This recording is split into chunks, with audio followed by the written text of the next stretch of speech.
बंदी छोड़ सतगुरु रामपाल जी परमेश्वर जी की जय हो। परमपिता परमात्मा सारी सृष्टि के रचनहार, कुल मालिक, असंख्य ब्रह्मांडों के स्वामी, जगत गुरु, तीनों लोकों में प्रवेश करके सबका धारण पोषण करने वाले, राजाधिराज, आत्माधार, नाथों के नाथ, देवों के देव महादेव, सर्वेश्वर, महेश्वर, मृत्युंजय, अजरो अमर, आदि अनादि सनातनी प्रभु, जगत पिता जगदीश्वर, श्री श्री 1008 की उपाधि के वास्तविक अधिकारी, अकाल मूरत सौद स्वरूपी राम वासुदेव, सर्वगतम ब्रह्म, परम पूज्य, प्रथम पूज्य, परम शांत, परम पुरुष, परम धनी, परम दयालु, सत्य कबीर, हक्का कबीर, अल्लाहु कबीर, अल्लाहु अकबर, बाखबर, अल्लाह ताला, जगत के तारणहार, जगत के मुक्तिदाता, जगत के जगन्नाथ, हारे के सहारे, हिंदुओं के राम, मुसलमानों के अल्लाह, सिखों के वाहिगुरु, ईसाइयों के मसीह, दया के सागर दयानिधि, करुणा के सागर करुणानिधि, स्वयंभू परिभू, संकट मोचन, कष्ट हरण, मंगल करण, दुख भंजन, अविगत कबीर, निर्विकार निर्विषम परमात्मा, अलय अलेख सतगुरु, आदि अनादि सतगुरु,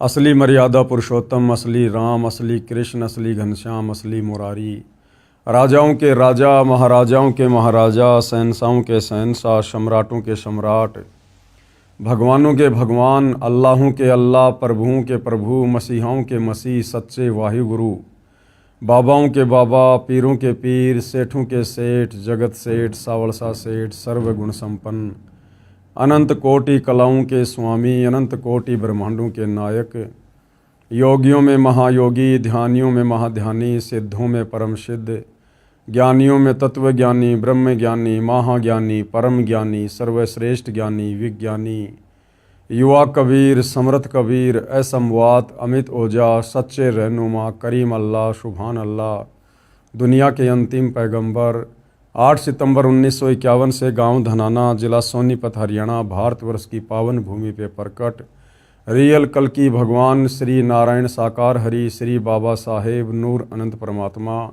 सच्चे दरवेश, सच्चे बाखबर, संत श्रोमणी सतगुरु रामपाल जी परमेश्वर जी के चरण कमल में साध संगति से जुड़े हुए देश विदेश से आप और हम सभी सत्सेवक भाई बहनों का अनंत कोटि दंडवत प्रणाम। सत्साई भाई और बहनों, बहुत बड़ी दया, बहुत बड़ी मेहर पूज्य गुरुदेव भगवान की, परमेश्वर रामपाल जी की, जिनके शुभ आशीर्वाद से, विशेष आशीर्वाद से आप और हम सभी भाई बहनों को, विशेषकर हिंदू समाज से जुड़े श्रद्धालुओं को परमपिता परमेश्वर जी के विषय में, भक्ति मार्ग के विषय में, सत भक्ति के विषय में, सत्य आध्यात्मिक मार्ग के विषय में विशेष गहन जानकारी प्राप्त हो रही है। क्योंकि सदियों से भाइयों और बहनों, भक्ति और भगवान के नाम पर हमारे धर्मगुरुओं ने तत्व ज्ञान के अभाव में हमें परमात्मा से कोसों दूर बैठा रखा था, जिस कारण से परमात्मा से मिलने वाले लाभ से हम वंचित रहे। अब परमेश्वर ने दया की है, एक बार पुनः हम सभी आत्माओं पर विशेष मेहर करते हुए सतलोक से चलकर अपने तेजोमय रूप को हल्का करते हुए तत्वदर्शी संत के रूप में प्रकट होकर सन 1994 से अपना यथार्थ 13वां कबीर पंथ चलाकर फिर से उसी सत्य आध्यात्मिक ज्ञान को जन जन तक पहुंचाते हुए अपने मिशन को आगे बढ़ा रहे हैं।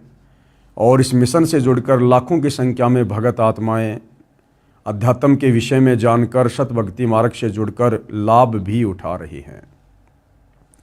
तो भाई और बहनों, सबसे बड़ी जो पहेली थी समाज के लिए वो यही थी कि परमात्मा है कैसा, साकार है, निराकार है, परमात्मा है तो धरती पर आता क्यों नहीं है, हमें दिखाई क्यों नहीं देता, हमसे बातें क्यों नहीं करता है, परमात्मा से मिलने वाले लाभ हमें प्राप्त क्यों नहीं हो रहे हैं।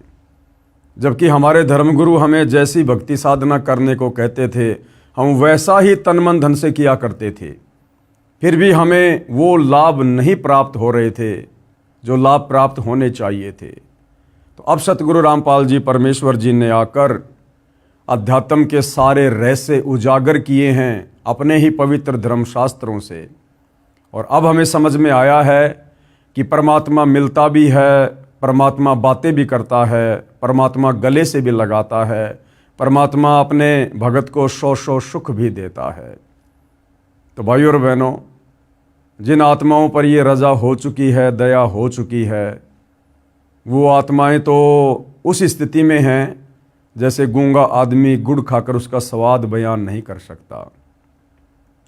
और बाकी यदि किसी ने परमात्मा के दर्शन करने हैं, साक्षात्कार करना है, उनसे तमाम आध्यात्मिक लाभ प्राप्त करने हैं, तो सर्वप्रथम सतगुरु रामपाल जी के सत्संगों को गहनता से सुनकर, समझकर, उसके बाद उनसे उपदेश प्राप्त करके उनके दिशा निर्देशन में, मार्गदर्शन में आजीवन मर्यादा में रहकर भक्ति करने का संकल्प करना है। उसके बाद उनके साथ भी वही अनुभव होंगे जो आज लाखों भगत भाई बहनों के साथ में हो रहे हैं। तो भाइयों और बहनों, आज के इस एपिसोड में, यानी जो पवित्र पुस्तक सतगुरु रामपाल जी ने अपने कर कमल से लिखी है, मानव समाज पर उपकार करते हुए, आज इस पुस्तक पर हमारा 25वां वीडियो है।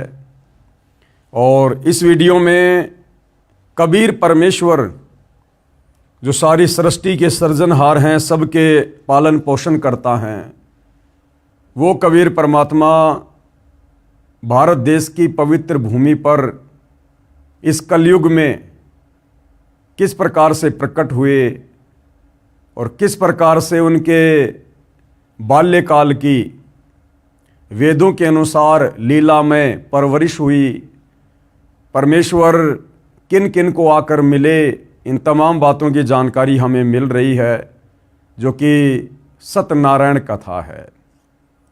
आज के इस वीडियो में हम आगे बढ़ेंगे, जिसमें हमें पता चलेगा कि जब वह कबीर परमात्मा सतलोक से चलकर पृथ्वी पर प्रकट होते हैं और फिर अपना ज्ञान प्रचार करने के लिए, यहाँ के एक विधान को बनाए रखने के लिए, गुरु शिष्य परंपरा को बनाए रखने के लिए, क्योंकि गुरु बिन ज्ञान नहीं हो सकता, गुरु बनाए बिना भक्ति मार्ग की शुरुआत नहीं हो सकती।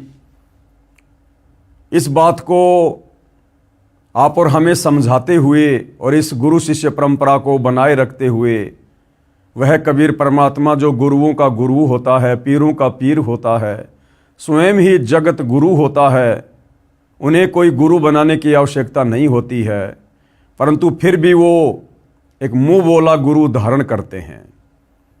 तो कलयुग में जब कबीर परमात्मा बनारस के काशी शहर में लहर तारा तालाब में कमल के विकसित फूल पर प्रकट हुए, और जब परमेश्वर लीलामय अवस्था में धीरे धीरे बड़े हुए, 5 वर्ष के हुए, उसके बाद उन्होंने किस आत्मा को अपना मुंह बोला गुरु धारण किया, क्यों किया, और किस प्रकार से उन्होंने अपना ज्ञान अपने मुंह बोले गुरुदेव को समझाया, ये सारी बातें हम आज के वीडियो में प्राप्त करेंगे।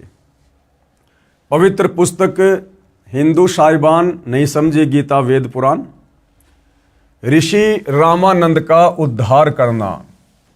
ये जो ऋषि रामानंद जी हैं, जिनको पंडित रामानंद जी भी कहते हैं, जिनके उस समय काशी में 52 दरबार लगा करते थे, और ये वेल नोन, सुप्रसिद्ध थे पूरी काशी में, पूरे भारत देश में, क्योंकि इन्होंने 1400 ऋषि शिष्य बना रखे थे, जो जगह जगह जाकर उनके बताए अनुसार ज्ञान का, धर्म का प्रचार किया करते थे।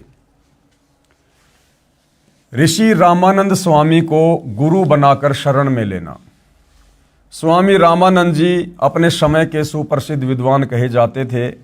वे द्राविड़ से काशी नगर में वेद व गीता ज्ञान के प्रचार हेतु आए थे।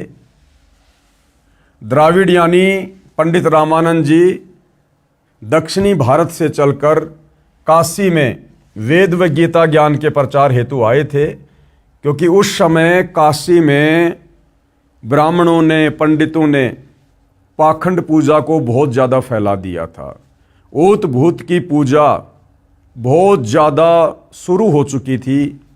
इसलिए पंडित रामानंद जी दक्षिणी भारत से चलकर और बनारस के काशी शहर में आए। उस समय काशी में अधिकतर ब्राह्मण शास्त्र विरुद्ध भक्ति विधि के आधार से जनता को दिशा भ्रष्ट कर रहे थे। भूत प्रेतों के झाड़े जंत्र करके वे काशी शहर के ब्राह्मण अपना स्वार्थ सिद्ध कर रहे थे। स्वामी रामानंद जी ने काशी शहर में वेद ज्ञान व गीता जी तथा पुराणों के ज्ञान को अधिक महत्व दिया तथा वह भूत प्रेत उतारने वाली पूजा का अंत किया। अपने ज्ञान के प्रचार के लिए 1400 ऋषि बना रखे थे। स्वामी रामानंद जी ने कबीर परमेश्वर जी की शरण में आने के पश्चात 84 शिष्य और बनाए थे, जिनमें रविदास जी, नीरू नीमा, गिगनौर, राजस्थान के राजा पीपा ठाकुर आदि थे।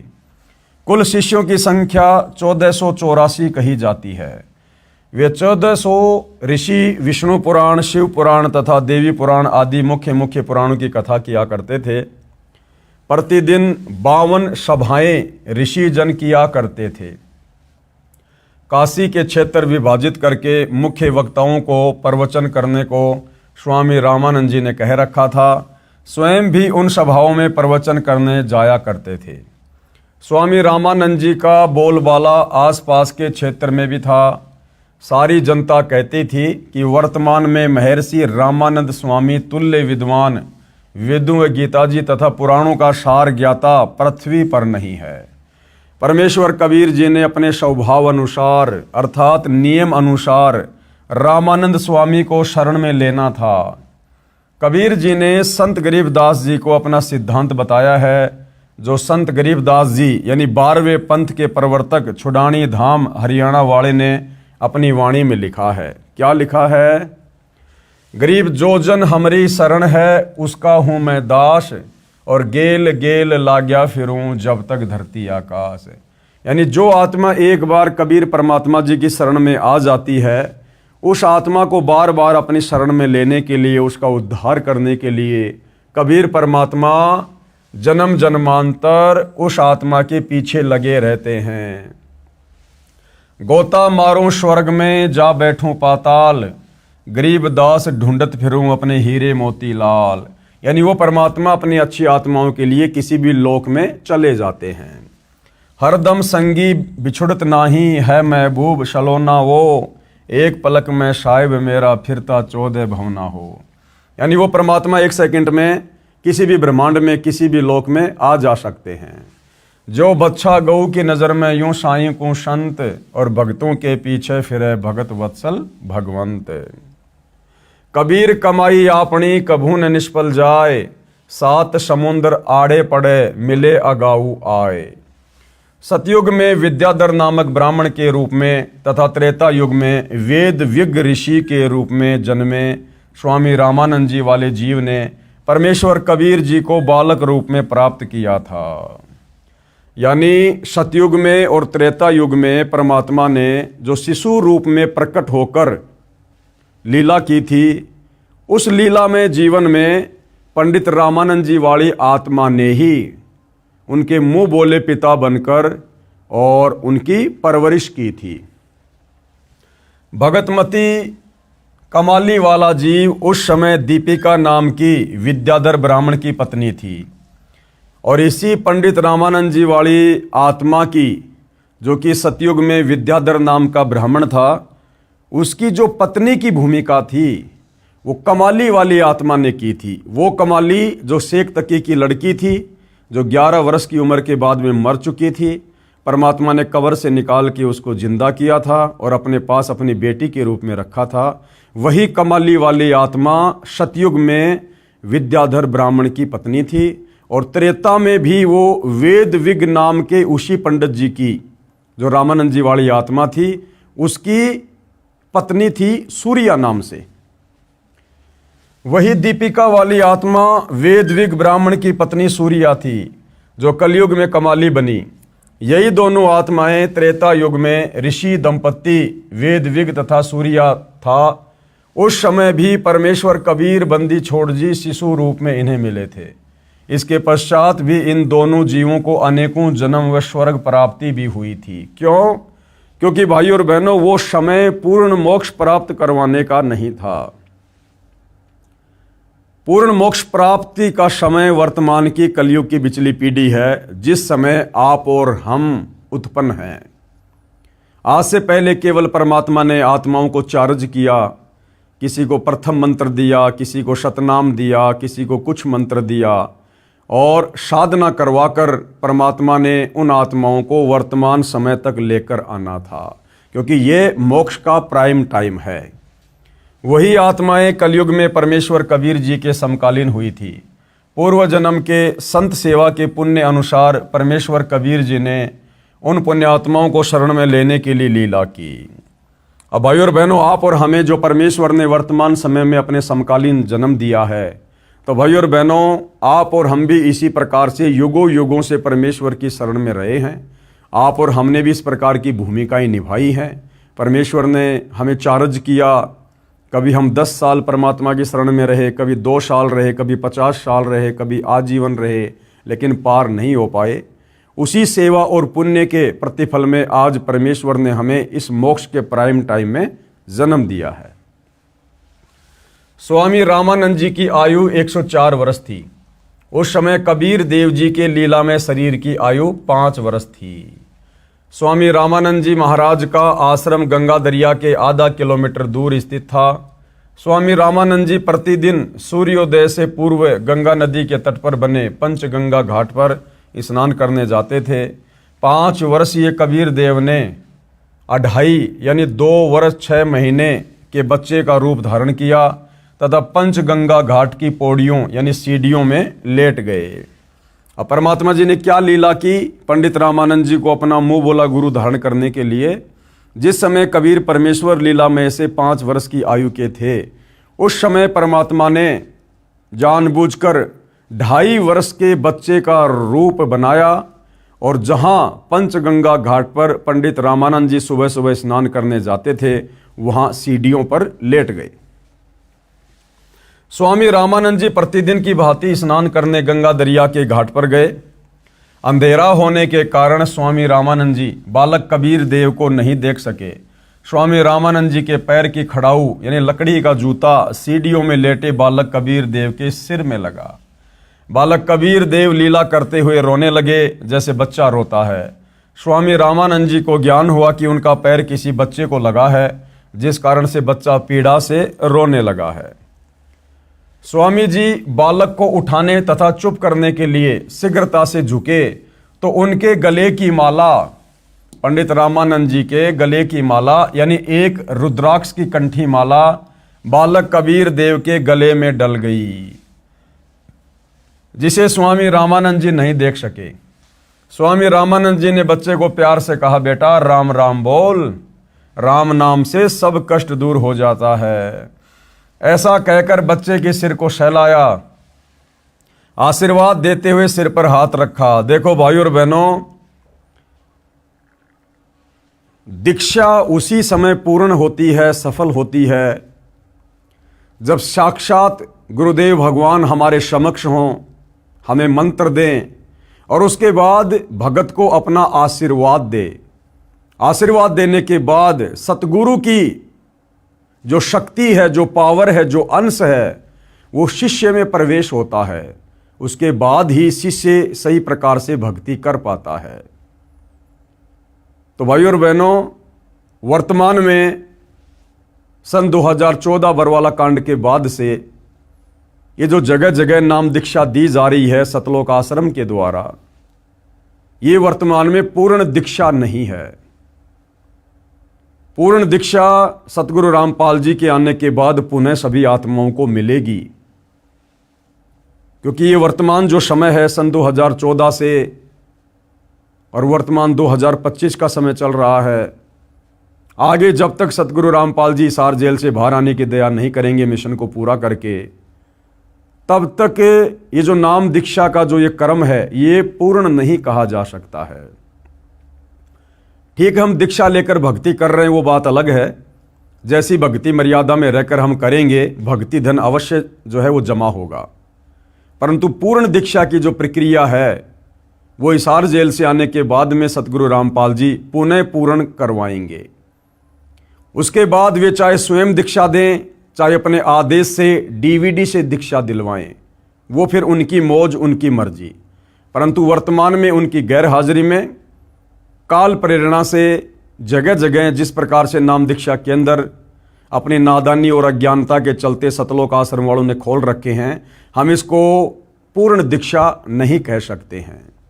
तो परमेश्वर कबीर जी ने किस प्रकार से पंडित रामानंद जी को अपना मुंह बोला गुरु धारण किया। क्या कहा? पंडित रामानंद जी ने प्यार से कहा, बेटा राम राम बोल, राम नाम से सब कष्ट दूर हो जाते हैं। ऐसा कहकर बच्चे के सिर को सहलाया, आशीर्वाद देते हुए सिर पर हाथ रखा। बालक कबीर परमेश्वर अपना उद्देश्य पूरा होने पर चुप होकर पौड़ियों पर बैठ गए तथा एक शब्द गाया और चल पड़े। ये शब्द अगम निगम बोध के पेज नंबर 34 पर लिखा है। गुरु रामानंद जी समझ पकड़ियो मोरी बाही, जो बालक रुन झुनिया खेलत सो बालक हम नाही। कि पंडित रामानंद जी सोच समझ के मुझे अपना शिष्य धारण करना, मैं वो बालक नहीं हूं जो खेल खिलौने से चुप हो जाता हूं, मान जाता हूं। हम तो लेना सत का सौदा, हम ना पाखंड पूजा चाही। बाहा पकड़ो तो दृढ़ का पकड़, बहुर छूट न जाई। जो ममता से जन्मा वह नहीं इष्ट हमारा, जो माता से जन्मा वह नहीं इष्ट हमारा। देखो भाई और बहनों, कितनी बड़ी शिक्षा, कितनी बड़ी बात गुरुदेव भगवान कह रहे हैं। गुरुदेव कौन? कबीर। और हम कौन? कबीर पंथी। तो गुरुदेव भगवान क्या कह रहे हैं कि एक भगत का इष्ट कैसा होना चाहिए? क्या कह रहे हैं? जो माता से जन्मा वह नहीं इष्ट हमारा। अब हम सभी भाई बहन सतगुरु रामपाल जी को अपना इष्ट कहते हैं, और उसके बावजूद भी सतलोक आश्रमों से जुड़े ज्यादातर भाई बहन, यूं कह लीजिए सभी के सभी जो आश्रमों में जाते हैं, वो सभी सतगुरु रामपाल जी को माता से जन्म लिया हुआ मानते हैं। वो सभी कहते हैं कि सतगुरु रामपाल जी का जन्म इंद्रो देवी के गर्भ से हुआ है, और सतगुरु रामपाल जी को अपना इष्ट भी कहते हैं। तो यहां परमेश्वर हमें क्या शिक्षा दे रहे हैं कि भैया अगर पूर्ण मोक्ष प्राप्त करना है तो उसको इष्ट बनाओ जो माता से जन्म ना ले, वरना मोक्ष नहीं होगा। जो माता से जन्मा वह नहीं इष्ट हमारा।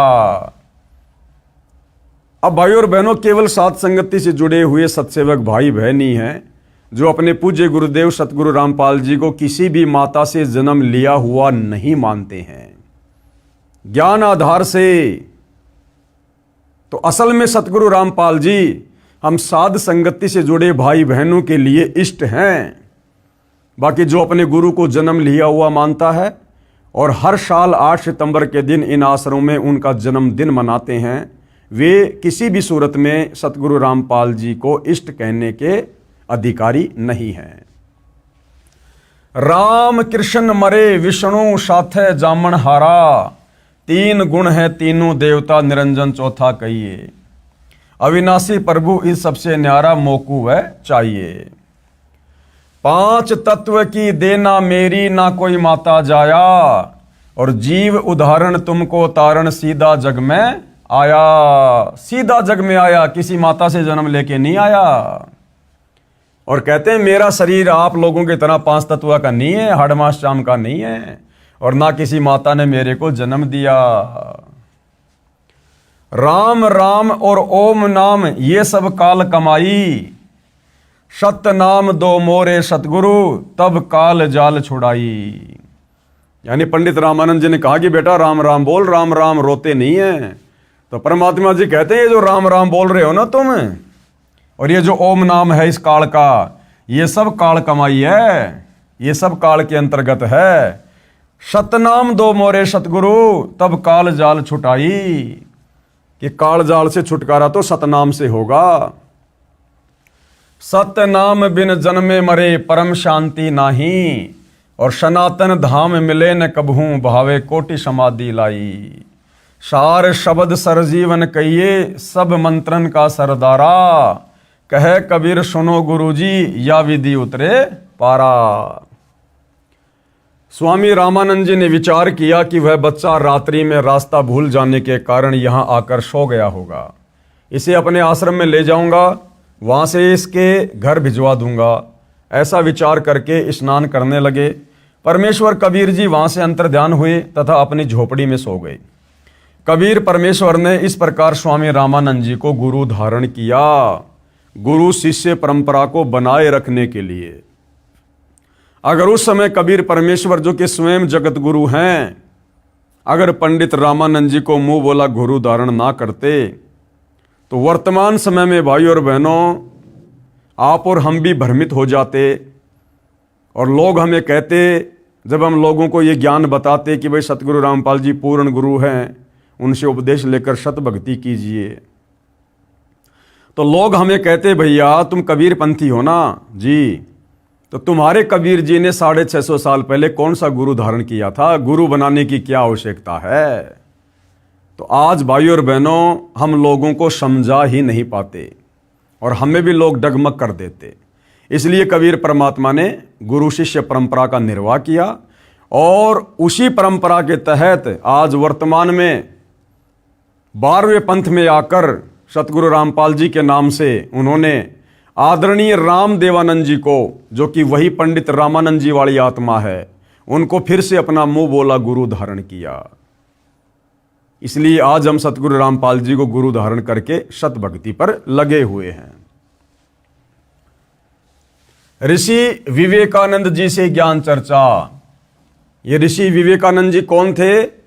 ये पंडित रामानंद जी ने ज्ञान प्रचार के लिए जो 1400 ऋषि शिष्य बना रखे थे, उनमें से एक थे, जो कि इन पुराणों की कथा किया करते थे। स्वामी रामानंद जी का एक शिष्य ऋषि विवेकानंद जी बहुत ही अच्छे प्रवचनकर्ता रूप में प्रसिद्ध था।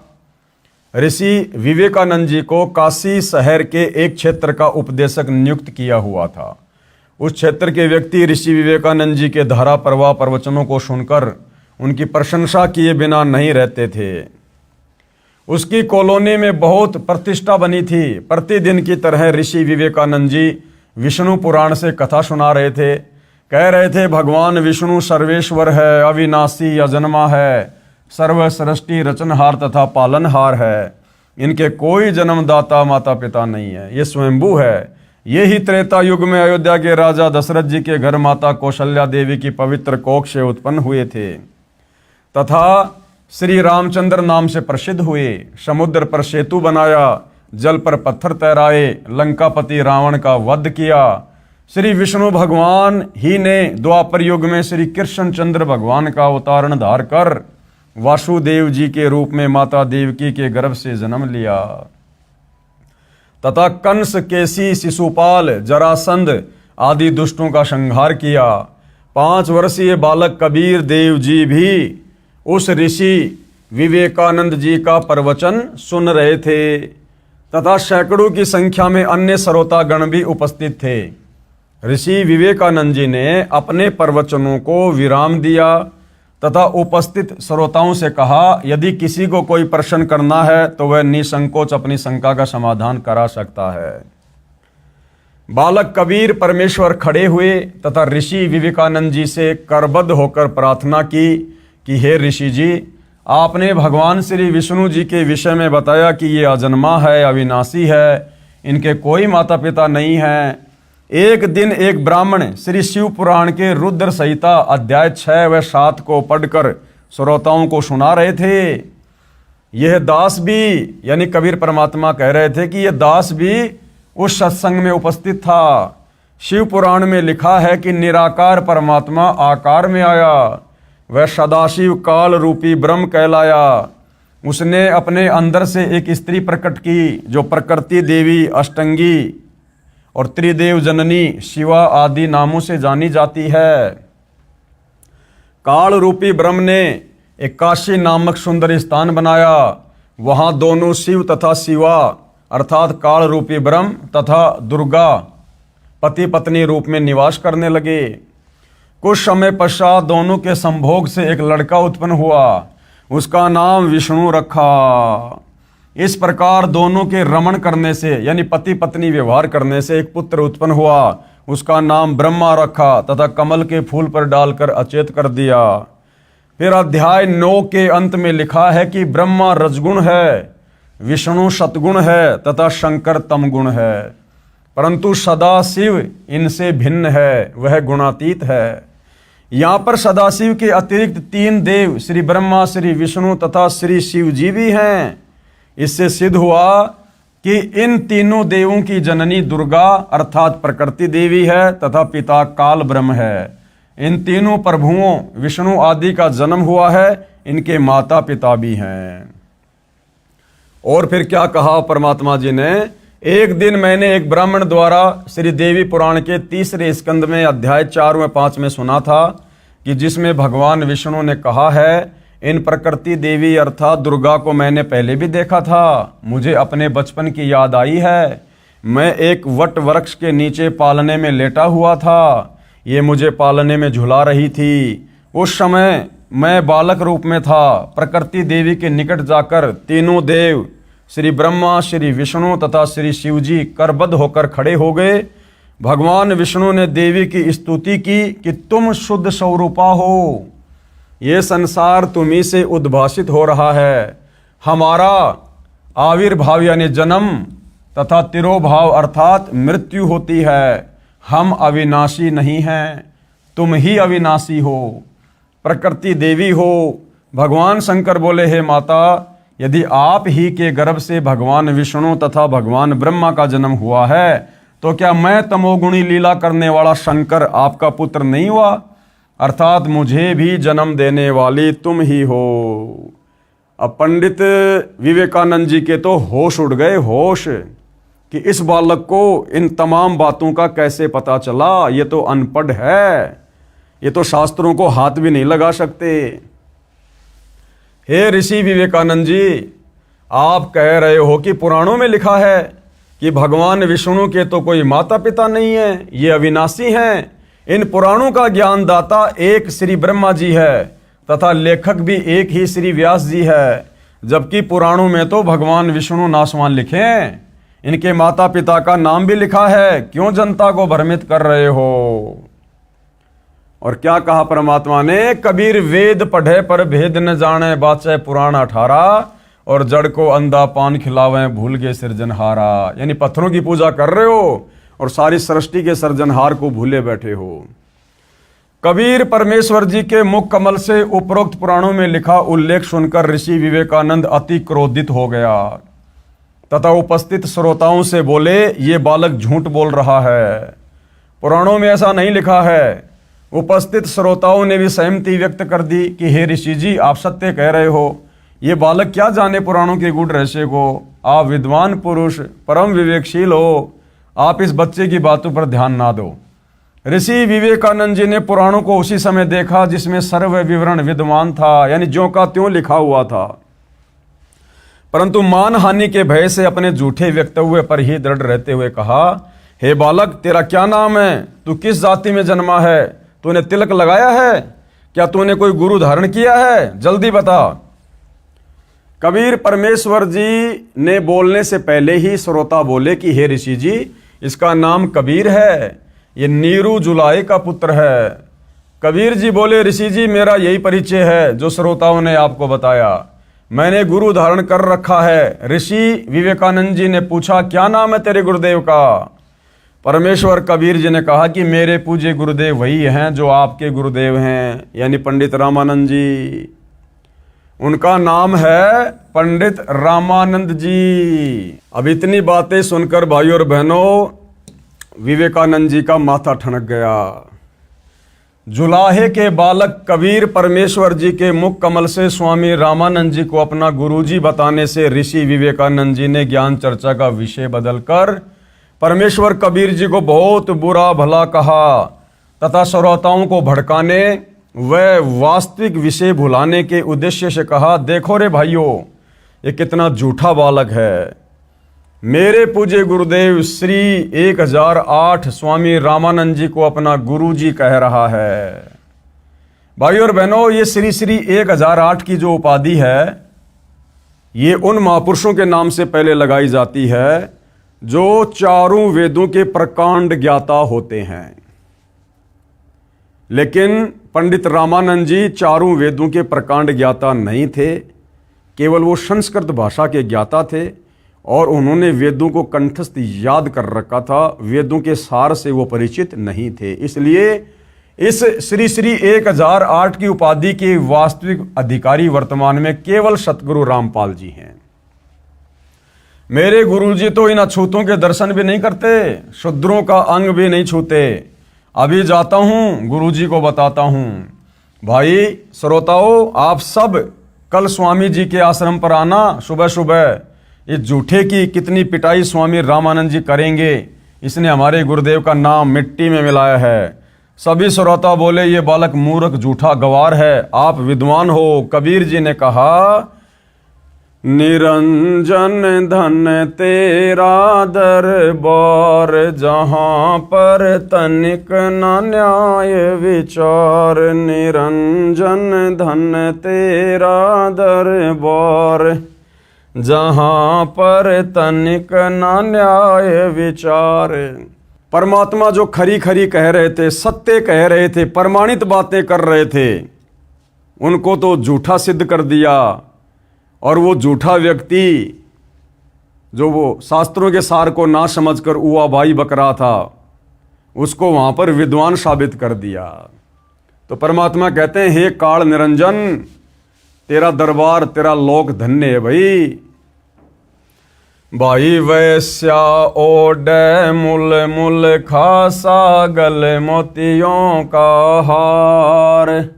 वैश्या ओडे मुल मुल खासा, गले मोतियों का हार। पतिव्रता को मिले न खादी, सूखा निरस आहार। निरंजन धन तेरा दरबार, निरंजन धन तेरा दरबार, जहां पर तनिक न न्याय विचार। वैश्या ओडे मुल मुल खासा, यानी जो वैश्या है सारा दिन बुरे काम करे, निकम्मे काम करे, बदौरत। वो तो बढ़िया बढ़िया खाती है, बढ़िया बढ़िया कपड़े पहनती है और गले में मोतियों के लाखों के हार पहनती है। और जो पतिव्रता स्त्री होती है, कहते हैं उसको तो पहनने को खादी का कपड़ा भी ढंग से नहीं मिलता और खाने को बिल्कुल सूखा निरस आहार भोजन। भाई पाखंडी की पूजा, जग में संत को कहें लबार। पाखंडी की पूजा, जग में संत को कहें लबार। अज्ञानी को परम विवेकी, ज्ञानी को मूढ़ गंवार। निरंजन धन तेरा दरबार, जहां पर तनिक न न्याय विचार। पाखंडी की संसार में पूजा हो रही है, जो शास्त्र विरुद्ध साधना करवाता है, दुनिया भर का दिखावा करता है, उसकी तो संसार में वाहवाही हो रही है काल के लोक में। और वास्तव में जो संत है, जो हमारे शुभ चिंतक हैं, जो वेदों के अनुसार साधना दे रहे हैं, सत भक्ति मार्ग दे रहे हैं, दुनिया उनको कह रही है तो लबाड़ है, मूर्ख आदमी है। और अज्ञानी को परम विवेकी, वो पंडित विवेकानंद, उस अज्ञानी को तो लोगों ने तालियां पीटकर परम विवेकी घोषित कर दिया। और कबीर परमात्मा जो परम ज्ञानी थे, परम ज्ञानी हैं, उनको गवार साबित कर दिया कि ये तो जुलाहे का बेटा है, अनपढ़ है, ये क्या जाने पुराणों के बारे में। तो परमात्मा कह रहे हैं, कहें कबीर सुनो भाई साधो, सब उल्टा व्यवहार। कहें कबीर सुनो भाई साधो, या सब उल्टा व्यवहार।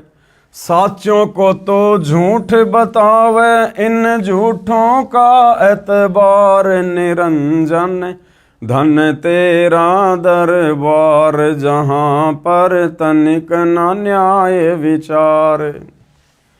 बंदी छोड़ कबीर परमेश्वर जी अपने घर चले गए।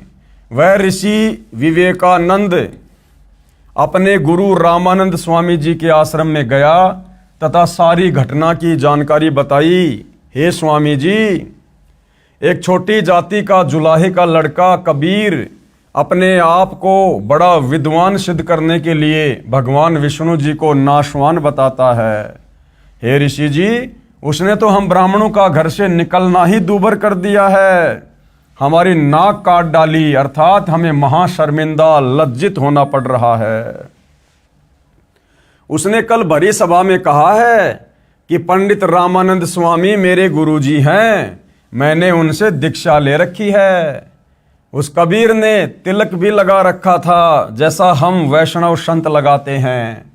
अपने शिष्य विवेकानंद की बात सुनकर स्वामी रामानंद जी बहुत क्रोधित होकर बोले, हे विवेकानंद, कल सुबह उसे मेरे सामने उपस्थित करो, देखना सबके सामने उसकी झूठ का पर्दाफाश करूंगा। क्योंकि भाई और बहनों, उस समय तक पंडित रामानंद जी वो भी छुआछूत किया करते थे। वो केवल ब्राह्मणों को ही नाम दीक्षा दिया करते थे, अन्य जाति वालों को नाम दीक्षा नहीं दिया करते थे। कबीर जी द्वारा स्वामी रामानंद के मन की बात बताना। दूसरे दिन विवेकानंद ऋषि अपने साथ 9 व्यक्तियों को लेकर जुलाहा कॉलोनी में नीरू के मकान के विषय में पूछने लगा कि नीरू का मकान कौन सा है। कॉलोनी के एक व्यक्ति को उनके हाव भाव से लगा कि ये कोई अप्रिय घटना करने के मकसद से आए हैं, यानी मारपिटाई के मकसद से आए हैं। उसने जल्दी से नीरू को जाकर बताया कि कुछ ब्राह्मण आपके घर आ रहे हैं, उनकी नीयत झगड़ा करने की है।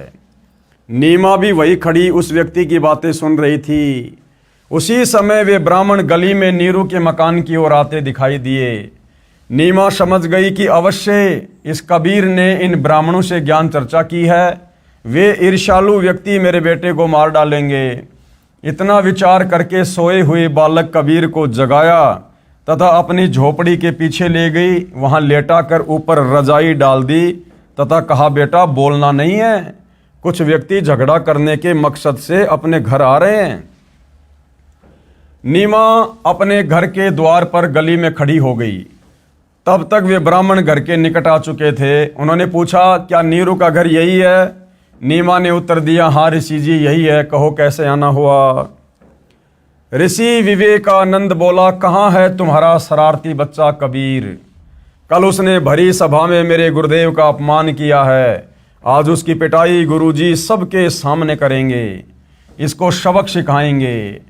नीमा बोली, मेरा बेटा निर्दोष है, वह किसी का अपमान नहीं कर सकता। आप मेरे बेटे से ईर्ष्या रखते हो। कभी कोई ब्राह्मण उलाने यानी शिकायत लेकर आता है, कभी कोई तो कभी कोई आता है। आप मेरे बेटे की जान के शत्रु क्यों बने हो? लौट जाइए। सभी ब्राह्मण बलपूर्वक यानी जोर जबरदस्ती नीरू की झोपड़ी में प्रवेश करके कपड़ों को उठा उठाकर बालक को खोजने लगे। 4 पाइयों को भी उलटकर पटक दिया। जोर जोर से ऊंची आवाज में बोलने लगे। माता पिता को दुखी जानकर बालक रूपधारी कबीर परमेश्वर जी रजाई से निकलकर खड़े हो गए तथा कहा, ऋषि जी मैं झोपड़ी के पीछे छुपा हूं। बच्चे की आवाज सुनकर सभी ब्राह्मण पीछे गए। वहां खड़े कबीर जी को पकड़कर अपने साथ ले जाने लगे। नीमा तथा नीरू ने विरोध किया। नीमा ने बालक कबीर जी को सीने से लगाकर कहा, मेरे बच्चे को मत ले जाओ, मत ले जाओ। ऐसा कहकर रोने लगी। निर्दयियों ने नीमा को धक्का मारकर जमीन पर गिरा दिया। नीमा फिर उठकर पीछे दौड़ी तथा बालक कबीर जी का हाथ उनसे छुटवाने का प्रयत्न किया। एक व्यक्ति ने ऐसा थप्पड़ मारा, नीमा के मुख व नाक से खून टपकने लगा। नीमा रोती हुई गली में अचेत हो गई। नीरू ने भी बच्चे को छुड़वाने की कोशिश की तो उसे भी पीट पीट कर मृत सम कर दिया। यानी इतनी पिटाई की उन लोगों ने, अपनी तरफ से मार कर ही छोड़ गए। कॉलोनी वाले उठाकर उनके घर ले गए। बहुत समय पश्चात दोनों सचेत हुए। बच्चे के वियोग में रो रो कर दोनों का बुरा हाल था। नीरू चोट के कारण चल फिरने में असमर्थ जमीन पर गिरकर विलाप कर रहा था। कभी चुप होकर भयभीत हुआ गली की ओर देख रहा था। मन में सोच रहा था कि कहीं वे लौटकर ना आ जाएं तथा मुझे जान से न मार डालें। फिर बच्चे को याद करके विलाप करने लगता, मेरे बेटे को मत मारो, मत मारो, इसने क्या बिगाड़ा है तुम्हारा। ऐसे पागल जैसी स्थिति नीरू की हो गई थी। नीमा होश में आती थी, फिर अपने बच्चे के साथ हो रहे अत्याचार की कल्पना कर बेहोश हो जाती थी। मोहल्ले के स्त्री पुरुष उनकी दशा देखकर अति दुखी थे। अब देखो भाई और बहनों, ये है सत्यनारायण कथा। अब कबीर परमेश्वर सारी सृष्टि के मालिक, जिनके आधे बाल के बराबर पूरी कायनात, पूरी सृष्टि नहीं है, लेकिन परमेश्वर जी ने अपनी तरफ से किसी को छुआ भी नहीं, अपनी तरफ से किसी को ना मारा ना किसी को पीटा। और भाई और बहनों, हमारे बाकी के भगवान, जिनको हम भगवान कहा करते थे, श्री राम, श्री कृष्ण, वो तो बचपन से ही शिकार करने लग गए थे, बेजुबान जानवरों का वध करने लग गए थे। बड़े होकर उन्होंने कितनी लड़ाइयां लड़ी, करोड़ों लोगों को मरवा दिया, और फिर भी हम उनको परमात्मा कहा करते थे। तो भाई और बहनों, ये है सत्यनारायण कथा।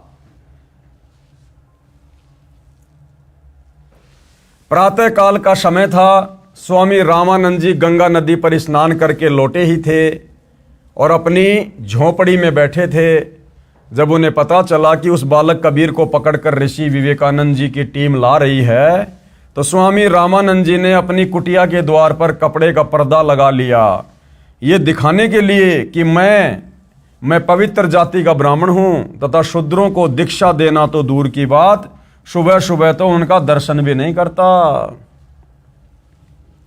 ऋषि विवेकानंद जी ने बालक कबीर देव जी को कुटिया के समक्ष खड़ा करके कहा, हे गुरुदेव, ये रहा वह झूठा बच्चा कबीर जुलाहा। उस समय ऋषि विवेकानंद जी ने अपने प्रचार क्षेत्र के व्यक्तियों को विशेष कर बुला रखा था, ये दिखाने के लिए कि ये कबीर झूठ बोलता है। स्वामी रामानंद जी कहेंगे, मैंने इसको कभी दीक्षा नहीं दी, जिससे सभी उपस्थित व्यक्तियों को ये बात जचेगी कि कबीर पुराणों के विषय में भी झूठ बोल रहा था, जिनके बारे में कबीर जी ने लिखा बताया था कि श्री विष्णु जी, श्री शिव जी तथा ब्रह्मा जी नाशवान हैं, इनका जन्म होता है तथा मृत्यु भी होती है, तथा इनकी माता का नाम प्रकृति देवी अर्थात दुर्गा है, तथा पिता का नाम सदाशिव अर्थात काल ब्रह्म है। जिन हाथों से कबीर परमेश्वर को पकड़ कर लाए थे, उन सभी व्यक्तियों ने अपने हाथ मिट्टी से रगड़ रगड़ कर धोए तथा सर्व उपस्थित व्यक्तियों के समक्ष बाल्टी में जल भरकर स्नान किया। सर्व वस्त्र जो शरीर पर पहन रखे थे वे भी कूट कूट कर धोए, लोगों को दिखाने के लिए कि ऐसे नीच जाति वालों को तो हम छूना भी पसंद नहीं करते। स्वामी रामानंद जी ने अपनी कुटिया के द्वार पर खड़े 5 वर्षीय बालक कबीर से ऊंची आवाज में प्रश्न किया, हे बालक, आपका क्या नाम है? कौन जाति में जन्म है? आपका भक्ति पंथ मार्ग कौन है? उस समय लगभग 1000 की संख्या में दर्शक उपस्थित थे। बालक कबीर जी ने भी आधीनता से ऊंची आवाज में उत्तर दिया। क्यों? क्योंकि उस समय तक कबीर परमेश्वर पंडित रामानंद जी को अपना मुंह बोला गुरु धारण कर चुके थे, और गुरु के समक्ष किस प्रकार से बातें की जाती हैं, किस प्रकार से खड़ा हुआ जाता है, किस प्रकार से बोला जाता है, वो शिक्षा हमें पूज्य गुरुदेव भगवान दे रहे हैं। जाति हमारी जगत गुरु परमेश्वर है पंथ, गरीबदास लिखित पढ़े मेरा नाम निरंजन कंत। ये पंडित जी, मेरी जाति है जगत गुरु, सारे संसार को ज्ञान देने के लिए आता हूं मैं, और मेरा जो पंथ है वो है परम सनातन धाम परमेश्वर। गरीब दास लिखित पढ़े मेरा नाम निरंजन कंत। और वास्तव में जो निरंजन परमात्मा है, निरंजन माया रहित परमात्मा, मालिक ने कहा कि वो मैं ही हूं। हे स्वामी सृष्टा मैं, सृष्टि मेरे तीर, दास गरीब अधर बसों, अविगत सत्य कबीर। हे स्वामी जी, मैं सारी सृष्टि को रचने वाला उसका सृष्टा हूं, परमात्मा हूं, और दास गरीब अधर बसूं, मैं सतलोक में रहता हूं, और मेरा नाम है अविगत सत्य कबीर। गोता मारूं स्वर्ग में, जा बैठूं पाताल, गरीब दास ढूंढत फिरूं, हीरे माणक लाल। और मैं यहाँ इन लोकों में अपनी अच्छी आत्माओं के लिए आता हूँ, उनको भक्ति दान देने के लिए। भावार्थ, कबीर जी ने कहा, हे स्वामी रामानंद जी, परमेश्वर के घर कोई जाति नहीं है। आप विद्वान पुरुष होते हुए वर्ण भेद को महत्व दे रहे हो। मेरी जाति व नाम तथा भक्ति पंथ जानना चाहते हो तो सुनो। मेरा नाम वही कबीर देव है जो वेदों में लिखा है, जिसे आप जी पढ़ते हो। मैं वह निरंजन यानी माया रहित कंत यानी सबका पति अर्थात सबका स्वामी हूँ, और मैं ही सर्व सृष्टि रचनहार सृष्टा हूँ। ये सृष्टि मेरे ही आश्रित तीर यानी किनारे है, मेरे ऊपर ही आधारित है। मैं ऊपर शतलोक में निवास करता हूँ। मैं वह अमर अव्यक्त यानी अविगत सत्य कबीर हूँ, जिसका वर्णन गीता अध्याय 8 श्लोक 20 से 22 में है। हे स्वामी जी, गीता अध्याय 7 श्लोक 24 में गीता ज्ञानदाता अर्थात काल ब्रह्म क्षर पुरुष अपने विषय में बताता है कि ये मूर्ख मनुष्य समुदाय मुझ अव्यक्त को कृष्ण रूप में व्यक्ति मान रहे हैं। मैं सबके समक्ष प्रकट नहीं होता। ये मनुष्य समुदाय मेरे इस अश्रेष्ठ अटल नियम से अपरिचित है। गीता अध्याय 7 श्लोक 25 में कहा कि मैं यानी गीता ज्ञानदाता अपनी योग माया सिद्धि शक्ति से छुपा हुआ अपने वास्तविक रूप में सबके समक्ष प्रत्यक्ष नहीं होता। ये अज्ञानी जन समुदाय मुझ कृष्ण व राम आदि की तरह माता से जन्म न लेने वाले प्रभु को तथा अविनाशी जो अन्य अव्यक्त परमात्मा है उसको नहीं जानते। हे स्वामी रामानंद जी, गीता अध्याय 7 श्लोक 24-25 में गीता ज्ञानदाता काल ब्रह्म ने अपने को अव्यक्त कहा है। यह प्रथम अव्यक्त प्रभु हुआ। अब सुनो दूसरे तथा तीसरे अव्यक्त प्रभुओं के विषय में। गीता अध्याय 8 श्लोक 18-19 में गीता ज्ञानदाता ने अपने से अन्य अव्यक्त परमात्मा का वर्णन किया है। कहा है, यह सर्व चराचर प्राणी दिन के समय अव्यक्त परमात्मा से उत्पन्न होते हैं, रात्रि के समय उसी में लीन हो जाते हैं। ये जानकारी काल ब्रह्म ने अपने से अन्य अव्यक्त प्रभु यानी पर ब्रह्म अक्षर पुरुष के विषय में दी है। ये दूसरा अव्यक्त प्रभु हुआ। और तीसरे अव्यक्त परमात्मा अर्थात परम अक्षर ब्रह्म के विषय में गीता अध्याय 8 श्लोक 20 से 22 में कहा है कि जिस अव्यक्त प्रभु का गीता अध्याय 8 श्लोक 18-19 में वर्णन किया है वह पूर्ण प्रभु नहीं है, वह भी वास्तव में अविनाशी प्रभु नहीं है, परंतु उस अव्यक्त जिसका विवरण उपरोक्त श्लोक 18-19 में है उससे भी अति परे दूसरा जो सनातन अव्यक्त भाव है वह परम दिव्य परमेश्वर सब भूतों यानी प्राणियों के नष्ट होने पर भी नष्ट नहीं होता। वह अक्षर अव्यक्त अविनाशी अविगत अर्थात वास्तव में अविनाशी अव्यक्त प्रभु इस नाम से कहा गया है। उसी अक्षर अव्यक्त की प्राप्ति को परम गति कहते हैं। जिस दिव्य परम परमात्मा को प्राप्त होकर साधक वापस लौटकर इस संसार में नहीं आते। इसी का विवरण गीता अध्याय 15 श्लोक 1 से 4 तथा श्लोक 16-17 में भी है। वह धाम अर्थात जिस लोक में वह अविनाशी परमात्मा रहता है वह धाम स्थान मेरे वाले लोक ब्रह्म लोक से श्रेष्ठ है। कौन कह रहा है? काल। जिस अविनाशी परमात्मा के अंतर्गत सब प्राणी हैं, जिस सच्चिदानंद घन परमात्मा से यह समस्त जगत परिपूर्ण है, वह सनातन अव्यक्त परमेश्वर तो अनन्य भक्ति से प्राप्त होने योग्य है। गीता अध्याय 8 श्लोक 20, 21, 22। हे स्वामी रामानंद जी, मैं वही तीसरी श्रेणी वाला अव्यक्त सत्य यानी सनातन अविनाशी भाव वाला परमेश्वर कबीर हूं, जिसे वेदों में कबीर देव कहा है। वही कबीर देव मैं कहलाता हूं। हे स्वामी रामानंद जी, सर्व सृष्टि को रचने वाला सृष्टा मैं ही हूं। मैं ही आत्मा का आधार जगत गुरु जगत पिता बंधु तथा जो सत्य साधना करके सतलोक जा चुके हैं उनको सतलोक पहुंचाने वाला मैं ही हूं। काल ब्रह्म की तरह धोखा न देने वाले स्वभाव वाला कबीर देव मैं ही हूं, जिसका प्रमाण अथर्ववेद कांड 4 अनुवाक 1 मंत्र 7 में लिखा है। कांड नंबर 4 अनुवाक नंबर 1 मंत्र नंबर 7। इसमें क्या लिखा है? ये संस्कृत में श्लोक आप जियों के सामने है। हम सीधा इसके भावार्थ पर चलेंगे। केवल हिंदी अनुवाद। जो अचल अर्थात अविनाशी जगत पिता भक्तों का वास्तविक साथी अर्थात आत्मा का आधार बड़ा स्वामी अर्थात परमेश्वर है, वह जगत गुरु तथा विनम्र पुजारी अर्थात विधिवत साधक को सुरक्षा के साथ सतलोक ले गए हुओं को यानी जो मोक्ष प्राप्त कर चुके हैं उनको सतलोक ले जाने वाला सर्व ब्रह्मांडों की रचना करने वाला जगदम्बा अर्थात माता वाले गुणों से भी युक्त काल की तरह धोखा न देने वाले स्वभाव अर्थात गुणों वाला ज्यों का त्यों अर्थात वैसा ही वह आप कबीर देव है। अर्थात भाषा भिन्न इसे कबीर परमेश्वर भी कहते हैं। अब इसका सीधा सीधा भावार्थ क्या है, सीधा सीधा इसका अर्थ क्या है? इस मंत्र में यह भी स्पष्ट कर दिया है कि उस परमेश्वर का नाम कबीर देव अर्थात कबीर परमेश्वर है, जिसने सर्व रचना की है। जो परमेश्वर अचल अर्थात वास्तव में अविनाशी, गीता अध्याय 15 श्लोक 16-17 में भी प्रमाण है। जगत गुरु परमेश्वर आत्माधार, जो पूर्ण मुक्त होकर शतलोक गए हैं, यानी जो मोक्ष प्राप्त कर चुके हैं, उनको शतलोक ले जाने वाला, सर्व ब्रह्मांडों का रचनहार, काल ब्रह्म की तरह धोखा न देने वाला, ज्यों का त्यों वह स्वयं कबीर देव अर्थात कबीर प्रभु है। यही परमेश्वर सारे ब्रह्मांडों व प्राणियों को अपने शब्द शक्ति से उत्पन्न करने के कारण जनिता यानी माता भी कहलाता है, क्योंकि हम सभी परमेश्वर के वचन से उत्पन्न हैं। तथा पितरम यानी पिता तथा बंधु भाई भी वास्तव में यही है, तथा देव यानी परमेश्वर भी यही है। इसलिए इसी कबीर देव अर्थात कबीर परमेश्वर की स्तुति किया करते हैं। तमेव माता च पिता तमेव, तमेव बंधु च सखा तमेव, तमेव विद्या च द्रविणम तमेव, तमेव सर्व मम देव देव। इसी परमेश्वर की महिमा का पवित्र ऋग्वेद मंडल नंबर 1 सूक्त नंबर 24 में विस्तृत विवरण है।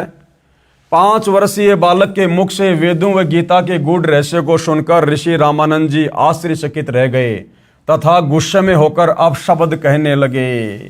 और क्या कहा? रामानंद अधिकार सुन जुल्हा अक जगदीश, दास गरीब विलंब ना ताहि नवावत शीस। रामानंद को गुरु कहे तन से नहीं मिलात, दास गरीब दर्शन भये पैड़ लगी ज्यों लात। पंथ चलत ठोकर लगी राम नाम कह दीन, दास गरीब कसर नहीं सीख लई परबीन। आडा पर्दा लाए कर रामानंद बोजंत, दास गरीब कुलंग छवि अधर डाक कुदंत। कौन जात कुल पंथ है कौन तुम्हारा नाम, दास गरीब आदीन गति बोलत है बलि जाऊं मैं। जाति हमारी जगत गुरु परमेश्वर है पंथ, दास गरीब लिखित पर नाम निरंजन कंत। रे बालक सुंदर बुद्धि घटमट तन आकार, दास गरीब दरस लग्या हो बोले सिरजनहार। तुम मोमन के पालवा जुल्हे के घर बास, दास गरीब अज्ञान गति एता दृढ़ विश्वास।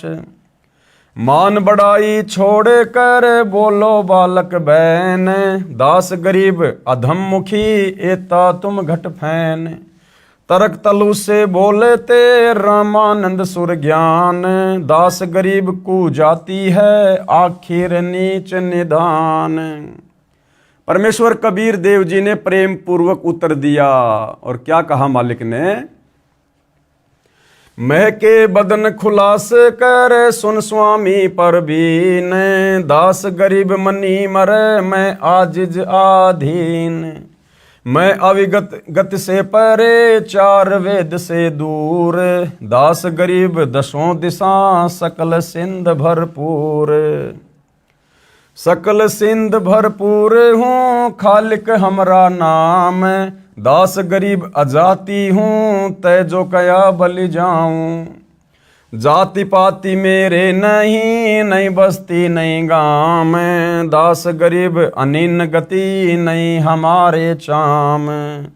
नाद बिंद मेरे नाही नाही गुदा नहीं गात, दास गरीब शब्द सजा नहीं किसी का साथ। सब संगी बिछरू नाही आदि अंत बहु जाही, दास गरीब शकल बसों बाहर भीतर माही। ए स्वामी सृष्टा में सृष्टि हमारे तीर, दास गरीब अधर बसों अविगत सत्य कबीर। पौमी धरनी आकाश में व्यापक सब ठोर, दास गरीब ना दूसरा हम समतुल नाही और। हम दासन के दास हैं कर्ता पुरुष करीम, दास गरीब अवधूत हम ब्रह्मचारी सीम। सुन रामानंद राम हम मैं बावन नरसिंह, दास गरीब कली कली, हम ही से कृष्ण अभंग। हम ही से इंद्र कुबेर है, ब्रह्मा विष्णु महेश। दास गरीब धर्म ध्वजा, धरणी रसा तल शेष। सुन स्वामी सती भाख हों, झूठ न हमरे रिंच। दास गरीब हम रूप बिन, और सकल पर पंच। गोता लाऊं स्वर्ग में, फिर बैठूं पाताल। गरीब दास ढूंढत फिरूं, हीरे माणिक लाल। इस दरिया कंकर बहुत, लाल कहीं कहीं ठावे। गरीब दास माणिक चुगे, हम मुरजीवा नाव। मुरजीवा माणिक चुगे, कंकर पत्थर डारी। दास गरीब डोरी अगम, उतरो शब्द आधार।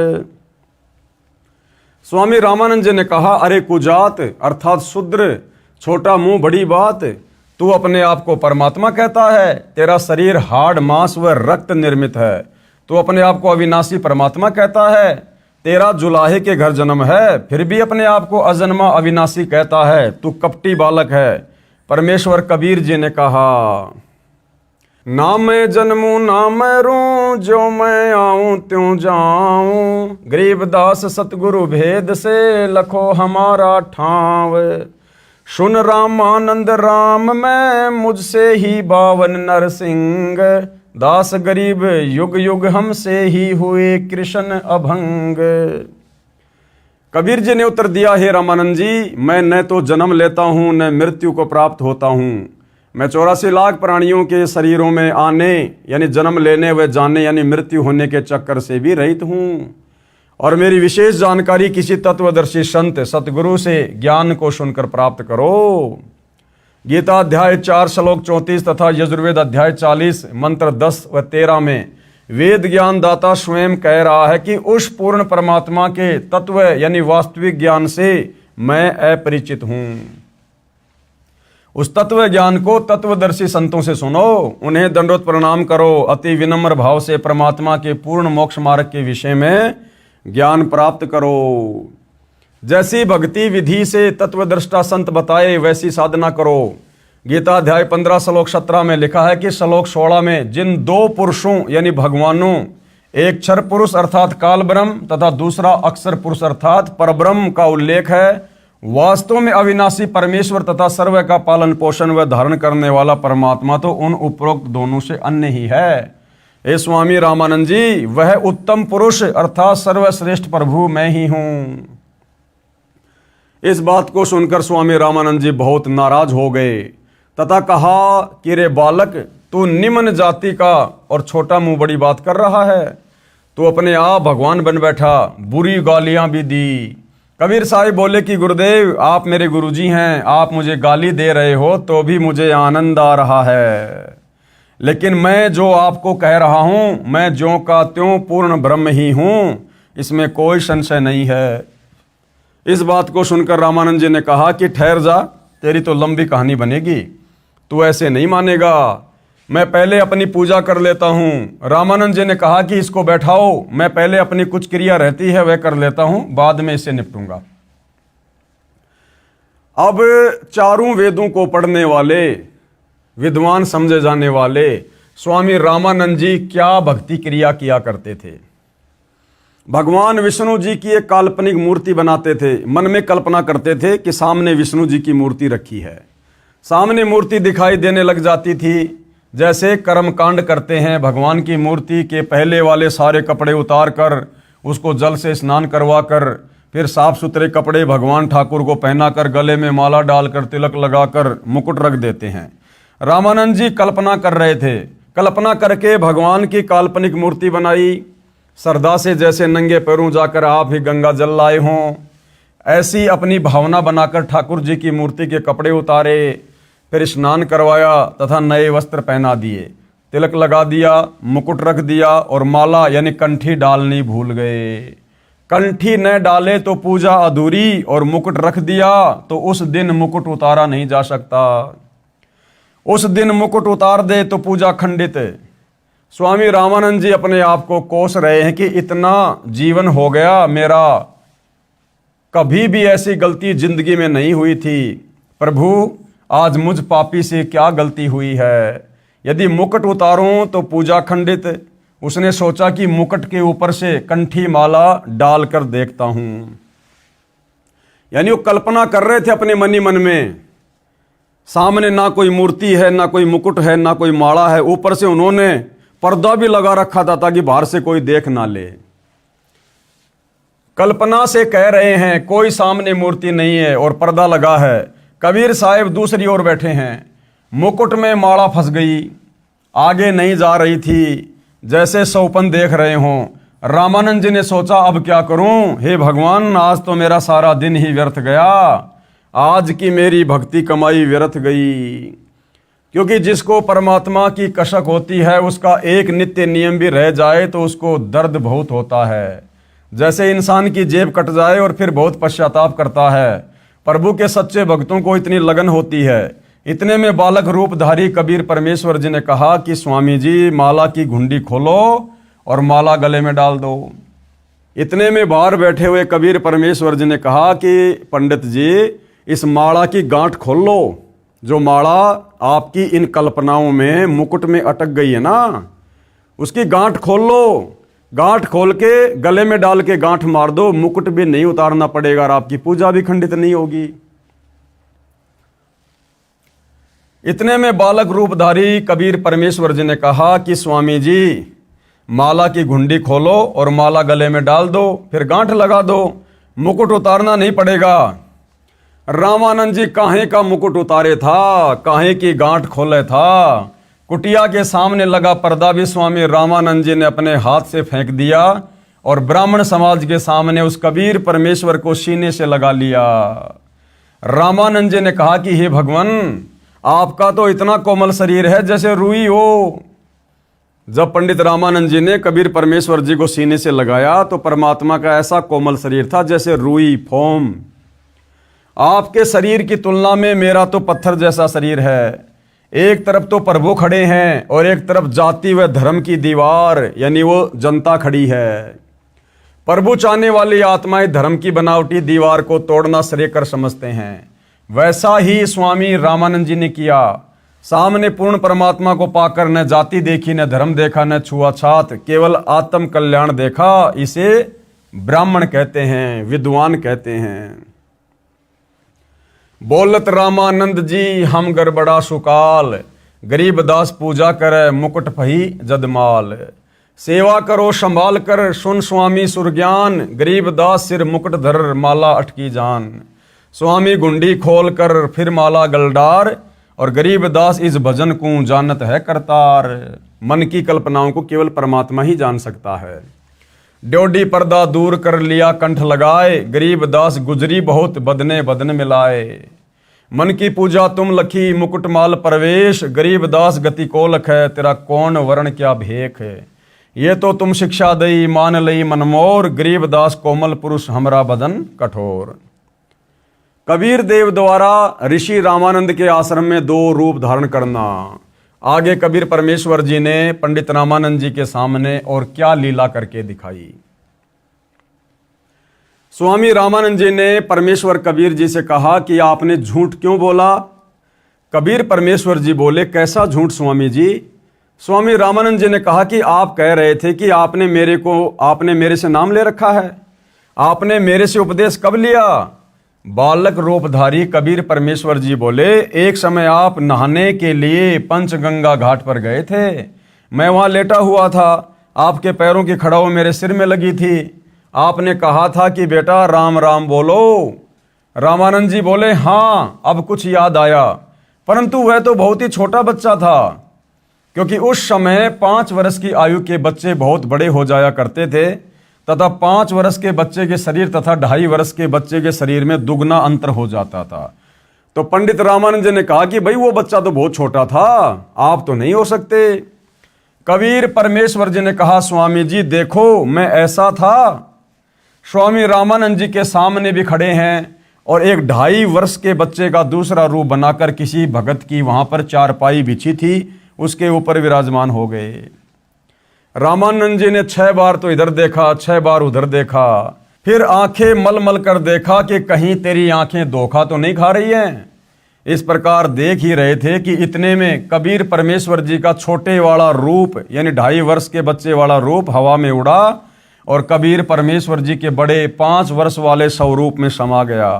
5 वर्ष वाले स्वरूप में कबीर परमेश्वर जी रह गए। रामानंद जी बोले कि मेरा संशय मिट गया कि आप ही पूर्ण ब्रह्म हो।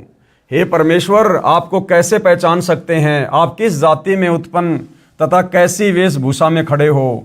हम नादान प्राणी आपके साथ वाद विवाद करके दोषी हो गए। क्षमा करना परमेश्वर कबीर देव, मैं आपका अनजान बच्चा हूं। रामानंद जी ने फिर अपनी अन्य शंकाओं का निवारण करवाया। क्या क्या शंकाएं?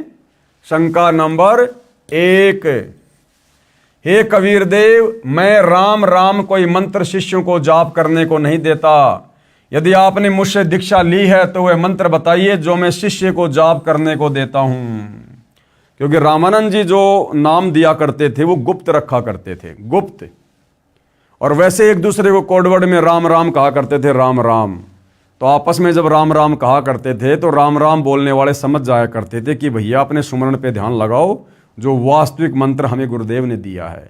जैसे हम भगत भाई बहन आपस में सतसाई बोलते हैं तो सतसाई कोई जाप मंत्र नहीं है, लेकिन आपस में सतसाई बोलने का मतलब है हम एक दूसरे को याद दिला रहे हैं कि भैया जो गुरुजी ने हमें वास्तविक जो सतनाम दिया है, प्रथम मंत्र दिया है, उसके सुमरण में कोई भूल तो नहीं पड़ गई। उत्तर कबीर देव का, हे स्वामी जी, आप ओम नाम जाप करने को देते हो। कौन सा नाम? ओम नाम। तथा ओम भगवते वासुदेवाय नमः का जाप तथा विष्णु स्तोत्र की आवर्ती की भी आज्ञा देते हो। मालिक तो अंतर्यामी थे। फिर पंडित रामानंद जी को शंका हुई, आपने जो मंत्र बताया ये तो सही है, एक शंका और है, उसका भी निवारण कीजिए। मैं जिसे शिष्य बनाता हूं उसे एक चिन्ह देता हूं, वह आपके पास नहीं है, यानी कंठी माला। उत्तर दिया, बंदी छोड़ कबीर देव जी बोले, हे गुरुदेव, आप तुलसी की लकड़ी के एक मणके की कंठी माला गले में पहनने के लिए देते हो। ये देखो गुरुजी, उसी दिन आपने अपनी कंठी गले से निकालकर मेरे गले में पहनाई थी। ये कहते हुए कबीर देव ने अपने कुर्ते के नीचे गले में पहनी वही कंठी माला सार्वजनिक कर दी। रामानंद जी समझ गए यह कोई साधारण बच्चा नहीं है, यह प्रभु का भेजा हुआ कोई तत्वदर्शी आत्मा है। इससे ज्ञान चर्चा करनी चाहिए। चर्चा के विषय को आगे बढ़ाते हुए स्वामी रामानंद जी बोले, हे बालक कबीर, आप अपने आप को परमेश्वर कहते हो, परमात्मा ऐसा अर्थात मनुष्य जैसा थोड़ी ही है।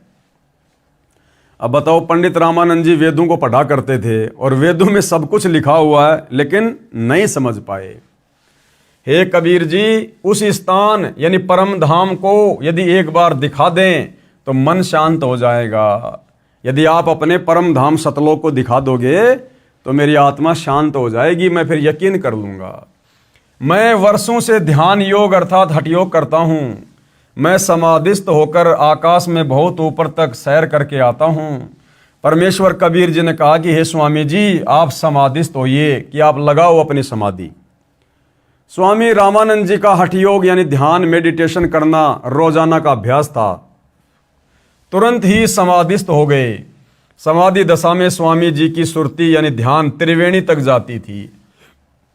त्रिवेणी पर 3 रास्ते हो जाते हैं। बायां रास्ता धर्मराज के लोक तथा ब्रह्मा विष्णु तथा शिव जी के लोकों को तथा स्वर्गलोक आदि को जाता है, और दायां यानी राइट वाला रास्ता 88,000 खेड़ों नगरियों की ओर जाता है, और जो सामने वाला रास्ता होता है वो ब्रह्मलोक को जाता है, काल के लोक में। वह ब्रह्मरंध्र भी कहा जाता है। स्वामी रामानंद जी कई जन्मों से साधना करते हुए आ रहे थे, इस कारण से इनका ध्यान तुरंत लग जाता था। बालक रूपधारी परमेश्वर कबीर जी स्वामी रामानंद जी को ध्यान में आगे मिले तथा वहां का सब भेद रामानंद जी को बताया। हे स्वामी जी, आपकी भक्ति साधना कई जन्मों की संचित है। जिस समय आप शरीर त्याग कर जाओगे, इस बाएं रास्ते से जाओगे, लेफ्ट वाले रास्ते से जाओगे, और इस रास्ते में स्वचालित द्वार, ऑटोमेटिक खुलने वाले गेट लगे हैं। जिस भगत की जिस भी लोक की साधना होती है वह धर्मराय के पास जाकर अपना लेखा अकाउंट करवाकर इसी रास्ते से आगे चलता है। उसी लोक का द्वार अपने आप खुल जाता है, वह द्वार तुरंत बंद हो जाता है। वह प्राणी पुनः उस रास्ते से लौट नहीं सकता। उस लोक में समय पूरा होने के बाद पुनः उसी मार्ग से धर्मराज के पास आकर अन्य जीवन प्राप्त करता है, नरक में या लक 84 योनियों में या फिर से मनुष्य जीवन। धर्मराज का लोक भी उसी बाईं ओर जाने वाले रास्ते में सर्वप्रथम है। उस धर्मराज के लोक में प्रत्येक की भक्ति अनुसार स्थान तय होता है। आप स्वामी रामानंद जी की भक्ति का आधार विष्णु जी का लोक है। आप अपने पुण्यों को इस लोक में समाप्त करके पुनः पृथ्वी लोक पर शरीर धारण करोगे। ये हर अटके कुएं जैसा चक्कर आपकी साधना से कभी समाप्त नहीं होगा। ये जन्म मृत्यु का चक्कर तो केवल मेरे द्वारा बताए तत्व ज्ञान द्वारा ही समाप्त होना संभव है। परमेश्वर कबीर जी ने फिर कहा, हे स्वामी जी, जो सामने वाला द्वार है ये ब्रह्मरंध्र है, ये वेदों में लिखे किसी भी मंत्र जाप से नहीं खुलता। ये तो मेरे द्वारा बताए सत्य नाम जो 2 मंत्र का होता है, एक ओम मंत्र तथा दूसरा तत्, ये तत् सांकेतिक है। वास्तविक नाम मंत्र तो उपदेश लेने वाले को बताया जाएगा, इसके जाप से खुलता है। ऐसा कहकर परमेश्वर कबीर जी ने सत्य नाम 2 मंत्रों के नाम का जाप किया और तुरंत ही सामने वाला द्वार ब्रह्मरंध्र खुल गया। परमेश्वर कबीर जी अपने साथ स्वामी रामानंद जी की आत्मा को लेकर उस ब्रह्मरंध्र में प्रवेश कर गए। उसके पश्चात वह द्वार तुरंत बंद हो गया। उस द्वार से निकलकर लंबा रास्ता तय किया, ब्रह्मलोक में गए। आगे फिर 3 रास्ते हैं। बाईं ओर एक रास्ता महास्वर्ग में जाता है। उस महास्वर्ग में नकली डुप्लीकेट सतलोक, अलखलोक, अगमलोक तथा अनामी लोकों की रचना काल ब्रह्म ने अपनी पत्नी दुर्गा से करवा रखी है, प्राणियों को धोखा देने के लिए। उन सभी नकली लोकों को दिखाकर वापस आए। दाईं ओर सप्तपुरी, ध्रुवपुरी आदि लोक हैं। सामने वाला द्वार वहां जाता है जहां पर गीता ज्ञानदाता काल ब्रह्म अपनी योग माया से छुपा रहता है। वहां 3 स्थान बनाए हैं। एक रजोगुण प्रधान क्षेत्र है जिसमें काल ब्रह्म तथा दुर्गा ये पति पत्नी रूप में साकार रूप में रहते हैं। उस समय जिस पुत्र का जन्म होता है वह रजोगुण युक्त होता है, उसका नाम ब्रह्मा रख देता है। उस बालक को युवा होने तक अचेत रखकर परवरिश करते हैं। युवा होने पर काल ब्रह्म स्वयं विष्णु रूप धारण करके अपनी नाभि से कमल का फूल प्रकट करता है। उस कमल के फूल पर युवा अवस्था प्राप्त होने पर ब्रह्मा जी को रखकर सचेत कर देता है। इसी प्रकार शतोगुण प्रधान क्षेत्र बनाया है। उसमें दोनों दुर्गा व काल ब्रह्म पति पत्नी रूप में रहकर अन्य पुत्र शतोगुण प्रधान उत्पन्न करते हैं। उसका नाम विष्णु रखते हैं। उसे भी युवा होने तक अचेत रखते हैं। शेष सैया पर सचेत करते हैं। अन्य शेष नाग ब्रह्म ही अपनी शक्ति से उत्पन्न करता है। इसी प्रकार एक तमोगुण प्रधान क्षेत्र बनाया है। उसमें वे दोनों दुर्गा तथा काल ब्रह्म पति पत्नी व्यवहार से तमोगुण प्रधान पुत्र उत्पन्न करते हैं। उसका नाम शिव रखते हैं। उसे भी युवा अवस्था प्राप्त होने तक अचेत रखते हैं। युवा होने पर तीनों को सचेत करके इनका विवाह ये प्रकृति दुर्गा द्वारा उत्पन्न तीनों लड़कियों से करते हैं। इस प्रकार ये काल ब्रह्म अपना सृष्टि चक्र चलाता है। ये सारी बातें पंडित रामानंद जी को कबीर परमेश्वर जी ने आंखों से दिखाई। परमेश्वर कबीर जी ने स्वामी रामानंद जी को वह रास्ता दिखाया तथा 21वें ब्रह्मांड में फिर 3 रास्ते हैं। बाईं ओर फिर नकली सतलोक, अलखलोक, अगमलोक तथा अनामी लोक की रचना की हुई है और दाईं ओर 12 भक्तों का निवास स्थान बनाया है, जिसको अपना ज्ञान प्रचारक बनाकर जनता को शास्त्र विरुद्ध ज्ञान पर आधारित करवाता है। और उन 12 भक्तों में से वर्तमान में उसने पृथ्वी पर भेज रखे हैं राधा स्वामी पंथ वाले, धन धन सतगुरु पंथ वाले, जय गुरुदेव पंथ वाले, निरंकारी पंथ वाले। ये उन्हीं 12 आत्माओं में से हैं। सामने वाला द्वार ये तपतशिला की ओर जाता है, जहां पर ये काल ब्रह्म 1 लाख मानव शरीरधारी प्राणियों के सूक्ष्म शरीरों को तपाकर उनसे मैल निकाल कर खाता है। उस काल ब्रह्म के उस लोक के ऊपर एक द्वार है जो परब्रह्म अक्षर पुरुष के 7 संग ब्रह्मांडों में खुलता है। परब्रह्म के ब्रह्मांडों के अंतिम सिरे पर एक द्वार है जो सत्य पुरुष अर्थात परम अक्षर ब्रह्म के लोक सतलोक की भंवर गुफा में खुलता है।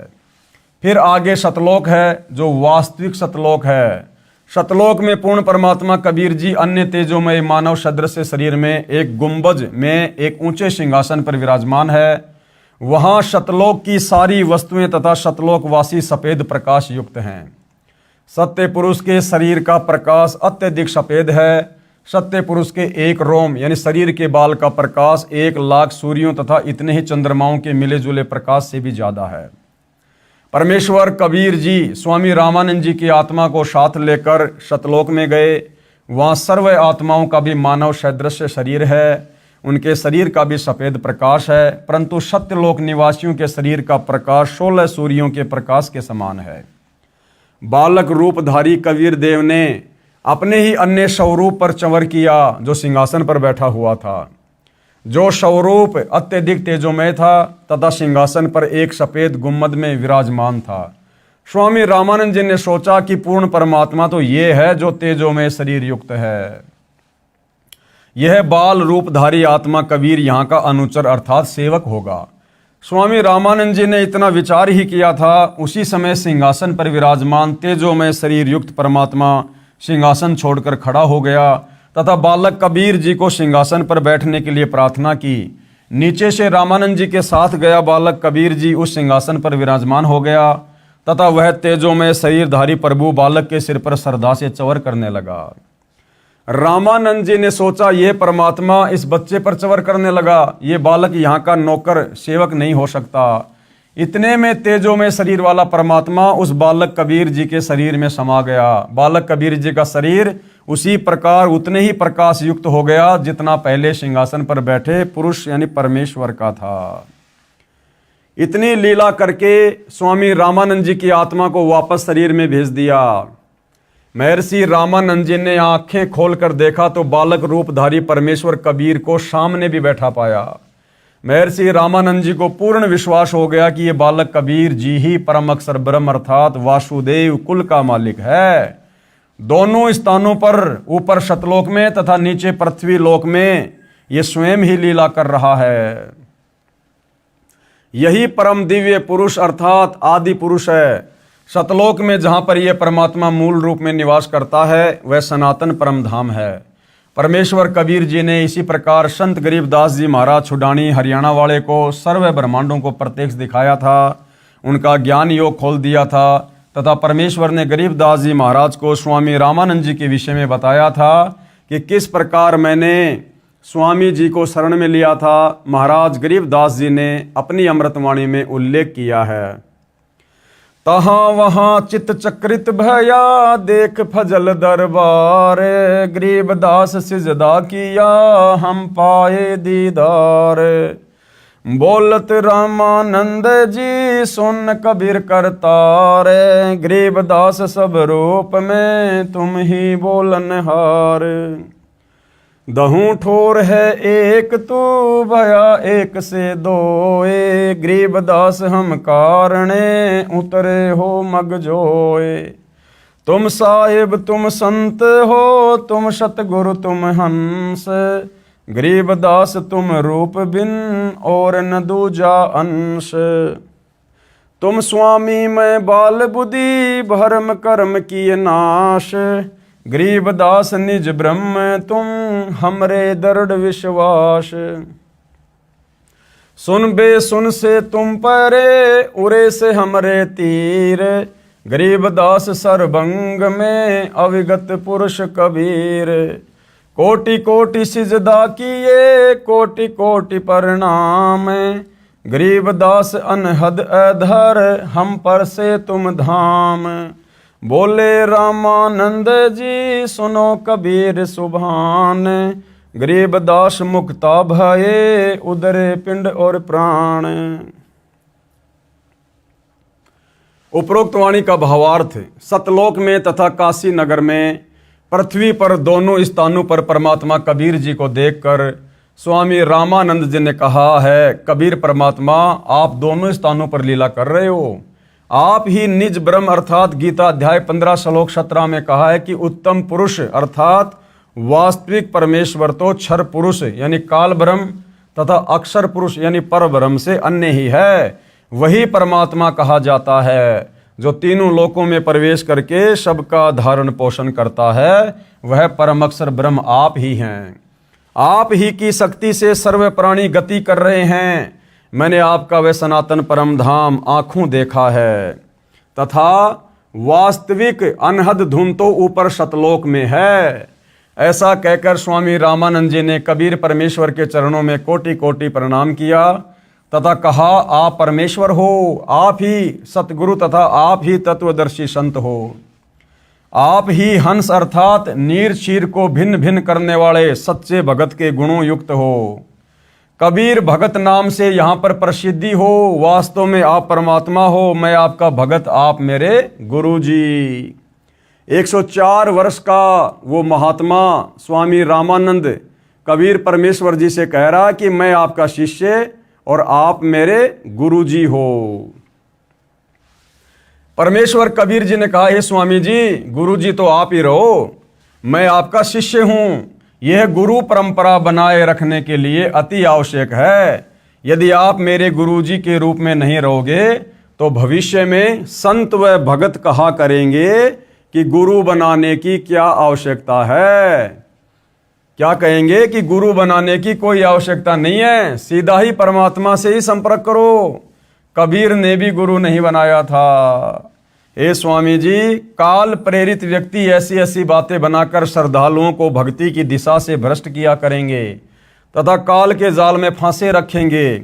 इसलिए संसार की दृष्टि में आप मेरे गुरुजी की भूमिका कीजिए तथा वास्तव में जो साधना की विधि मैं बताऊं आप वैसे भक्ति कीजिए। स्वामी रामानंद जी ने कबीर परमेश्वर जी की बात को स्वीकार किया। कबीर परमेश्वर जी एक रूप में स्वामी रामानंद जी को तत्व ज्ञान सुना रहे थे तथा अन्य रूप धारण करके कुछ ही समय उपरांत अपने घर पर आ गए, क्योंकि वहां नीरू तथा नीमा अति चिंतित थे। बच्चे को सकुशल घर लौट आने पर नीरू तथा नीमा ने परमेश्वर का शुक्रिया किया।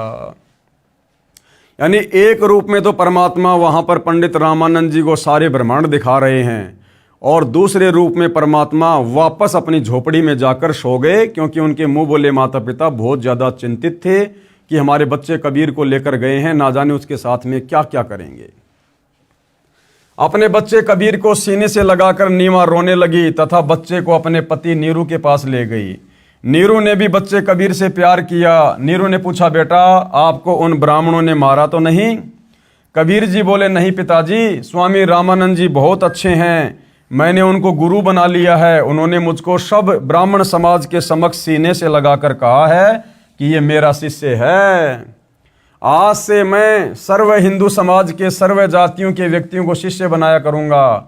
माता पिता नीरू तथा नीमा अति प्रसन्न हुए तथा घर के कार्य में व्यस्त हो गए।